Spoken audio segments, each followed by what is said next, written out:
What is up, guys? My name is Mark Senmaria. Welcome back to the channel. Welcome back to the race vlog. We're getting ready for the drivers meeting. My boys are over there. We're trying to socially distance. I figured I'd give y'all a quick track walk of the RC Pro Series North Round 2 racetrack. So I know a lot of this stuff might not matter because y'all aren't going to run it, but I'll kind of tell you a little bit about the features, why they put them in, and what makes them a little difficult. So let's get doing this. Let's get to doing this. All right, so here's the start of the track. See these cones here? If you ever see cones do this, that usually means there's either going to be a line or those cones. That will tell you where the transponder line is. I told you guys last time what transponders were.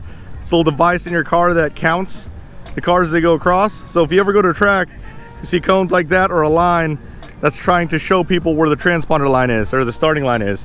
The reason why that's important, look at that shirt. The reason why it's important is because a lot of times you'll have cars stage on this side of the track, and when they say go, they got to cross the line.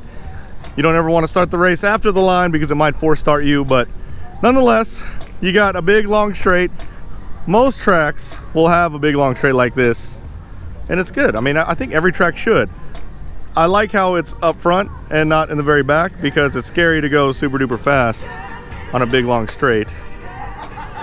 On the back straight. I don't know if they're laughing at me or not, but we'll see. Someone put a banana peel. Someone put a banana peel in the track. I don't know if they're trying to trip me, but that's funny. So then at the end of the straight, in this case, have a hairpin. That's really good because it kind of, you got to really figure out your brake points on the straight to make sure you can hit this corner. You want to hug this corner as much as you possibly can, but of course carry as much speed as you can through the straight. Yeah, you want to get that thing first. I'm totally doing this track walk while everyone's standing in front of me. That's kind of cool. So then we have this big triple. I like these. The reason why I like these because it's a triple double option. I don't think this one will get blown out, but these people are going to be hitting this triple pretty hard. See the run up? And what will happen is it will get rutted and it will start throw your car weird, and then the smart people will start doubling it if they can't make it. I'm probably not going to do that because I can make this one pretty easy. But it's a big triple.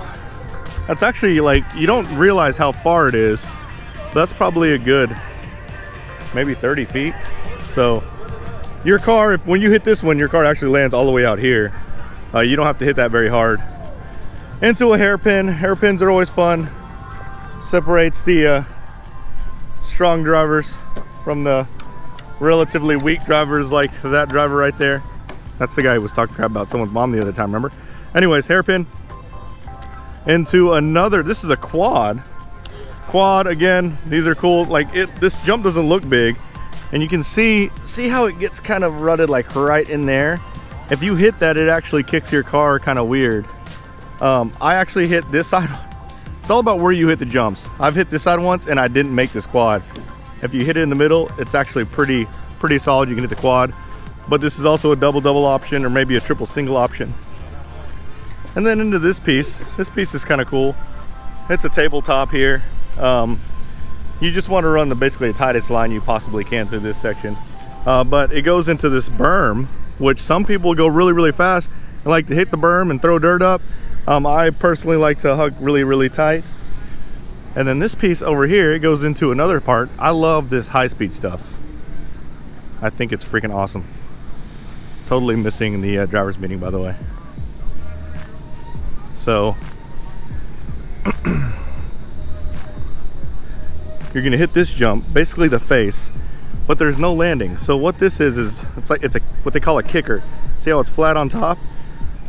The correct way to, like, what the not so seasoned drivers will do is they'll come really fast and hit this thing and jump really high and land over there. Ethan, stop stepping on top of the jumps. By the way, if you're ever on the track, don't step on top of the jumps, because stop stepping on top of the jumps, boy, because it dents them in. See how he did this right here?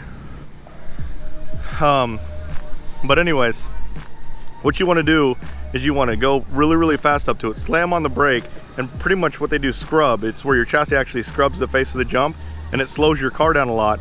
And you want to keep your car close to the ground because you want your car is faster on the ground.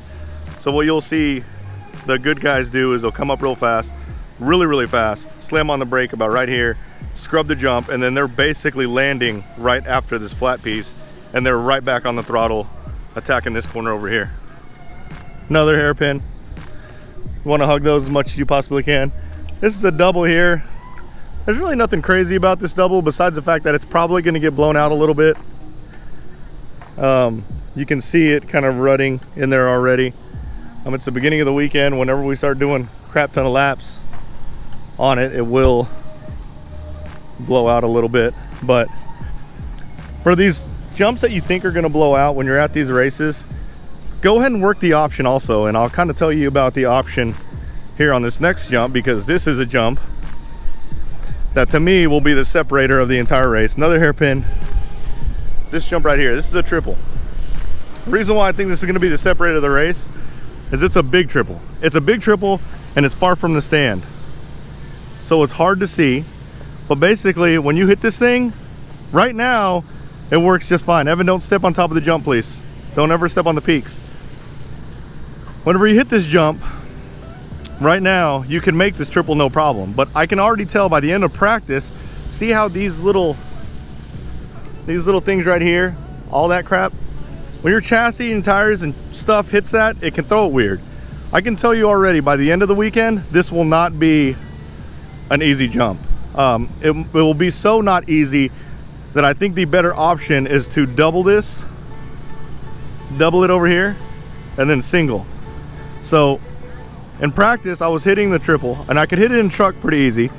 I could hit it in buggy pretty easy too, but I'm basically almost full throttle when I do it. But I also practice the double single because it is going to change and you're going to want to run that option if that time happens. When it comes to running the option, when you decide to run that option, basically if you are, really for me, if I mess up 1 out of 10 times, I don't think it's enough, because that one mess up will basically ruin your entire race. So yeah, just make sure you're really confident on these big jumps before you just hit them. And then we're rounding out the last part. So this is the last part of the track. This by far to me is the hardest part. Driver's stand is that far away, right?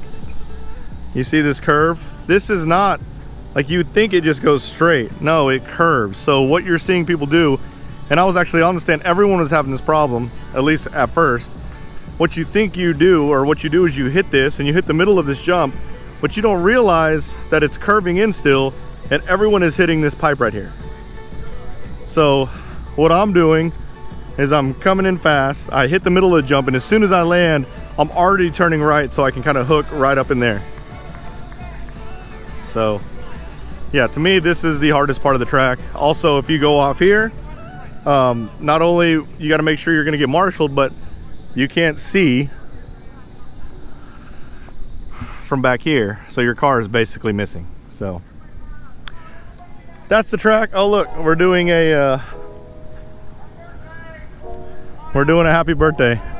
All right guys, hope you like that.